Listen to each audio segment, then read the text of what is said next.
After teenage ಎಲ್ಲ ಹುಡುಗಿರು face ಮಾಡೋ one of the biggest problem ಅಂದರೆ ಅದು ಏರ್ ಫಾಲ್ ಮತ್ತು ಏರ್ ಥಿನ್ನಿಂಗ್. ಅದಕ್ಕೆ ಒಳ್ಳೆ ಸೊಲ್ಯೂಷನ್ನ ಹೋಮ್ ರೆಮಿಡಿಲಿ ಹೇಗೆ ಮಾಡೋದು ಅಂತ ನಾನು ನಿಮಗೆ ವಿಡಿಯೋಲಿ ತೋರಿಸ್ಕೊಡ್ತೀನಿ. ನಾನು ಬರೀ 2-3 ಪ್ರಾಡಕ್ಟ್ಸಲ್ಲೇ ರೆಡಿ ಮಾಡ್ಕೋಬೋದು. ಫಸ್ಟ್ಗೆ ನಾನು ರೋಸ್ಮೆರಿ ತೊಗೊಂಡಿದ್ದೀನಿ, 10 ಗ್ರಾಮ್ಸ್ ಆಫ್ ರೋಸ್ಮೆರಿ. ಇದು ಎಲ್ಲ ನಿಯರ್ ಬೈ ಶಾಪ್ಸಲ್ಲೂ ಸಿಗುತ್ತೆ, ಅಥವಾ ನೀವು ಆರ್ಡರ್ ಮಾಡ್ಕೋಬೋದು ಬ್ಲಿಂಕಿಟ್ ಅಥವಾ ಝೆಪ್ಟೋಲಿ. ಇದು ಒಣಗಿರೋದಲ್ಲ, ಹಸಿ ಇರೋವಂಥ ರೋಸ್ಮೆರಿ.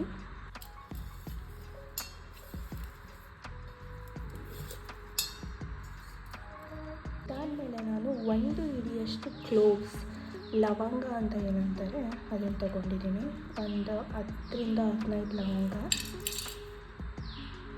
ನೆಕ್ಸ್ಟ್ ಇಂಗ್ರೀಡಿಯೆಂಟ್ ಮೆಂತ್ಯ, ಫೆನುಗ್ರೀಕ್ ಅಂತ ಏನಂತಾರೆ ಇಂಗ್ಲೀಷಲ್ಲಿ, ಆ ಇಂಗ್ರೀಡಿಯೆಂಟ್ ತೊಗೊಂಡಿದ್ದೀನಿ. ಆಲ್ಮೋಸ್ಟ್ 1 ಮುಷ್ಟಿಯಷ್ಟು.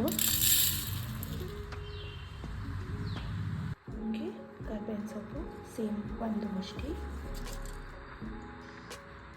ಮೋರ್ ಇಂಪಾರ್ಟೆಂಟ್ ಥಿಂಗ್ ಏನು ಅಂತಂದರೆ ರೋಸ್ಮೆರಿನ ತೊಳ್ಕೊಬೇಡಿ, ಹಾಗೆ ಹಾಕಿ ಅದ್ರ ಜೊತೆಗೆ ನಾನು ಒಣಗಿರುವಂಥ ರೋಸ್ಮೆರಿ ಲೀವ್ಸ್ ಸಹ ಹಾಕ್ಕೊತಿದ್ದೀನಿ. ಇದು ಅಷ್ಟೇ ನಿಮಗೆ ನಿಯರ್ ಬೈ ಆನ್ಲೈನ್ ಸ್ಟೋರ್ಸಲ್ಲಿ ಎಲ್ಲ ಕಡೆ ಸಿಗುತ್ತೆ. ಇದಕ್ಕೆ ನಾನು 500 ml ಆಫ್ ವಾಟರ್ನ ಆ್ಯಡ್ ಮಾಡ್ಕೊತೀನಿ.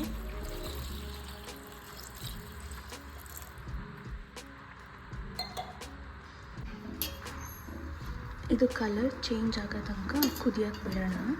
ಈಗ ನೋಡಿ, ಇವಾಗ ಮಾಮೂಲಿ ವೈಟ್ ಆಗಿದೆ. ಇದು ಕಲರ್ ಚೇಂಜ್ ಆಗುತ್ತೆ ಒಂದು 5-10 ಮಿನಿಟ್ಸ್.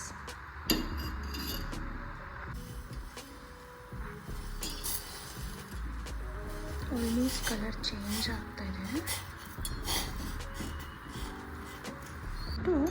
ಒಂದು ಒಳ್ಳೆ ಟೈಟ್ ಕಂಟೈನರ್, ಸ್ಪ್ರೇ ಮಾಡ್ಕೊಳ್ಳೋಂಥ ಒಂದು ಕಂಟೈನರ್ಗೆ ಟ್ರಾನ್ಸ್ಫರ್ ಮಾಡ್ಕೊಳ್ಳೋಣ. ಇದು ಕೂಲ್ ಆದ ತಕ್ಷಣ ಎಲ್ಲ ಚೆನ್ನಾಗಿ ಸ್ಟ್ರೈನ್ ಮಾಡಿಕೊಂಡು ಒಂದು ವಾಟರ್ ಸ್ಪ್ರೇಯರ್ ಕಂಟೈನರ್ಗೆ ಟ್ರಾನ್ಸ್ಫರ್ ಮಾಡ್ಕೊಳ್ಳಿ. ಇದನ್ನು ನಾನು ತುಂಬ ದಿನದಿಂದ ಯೂಸ್ ಮಾಡ್ತಿದ್ದೀನಿ, ತುಂಬ ಚೆನ್ನಾಗಿ ವರ್ಕ್ ಆಗುತ್ತೆ.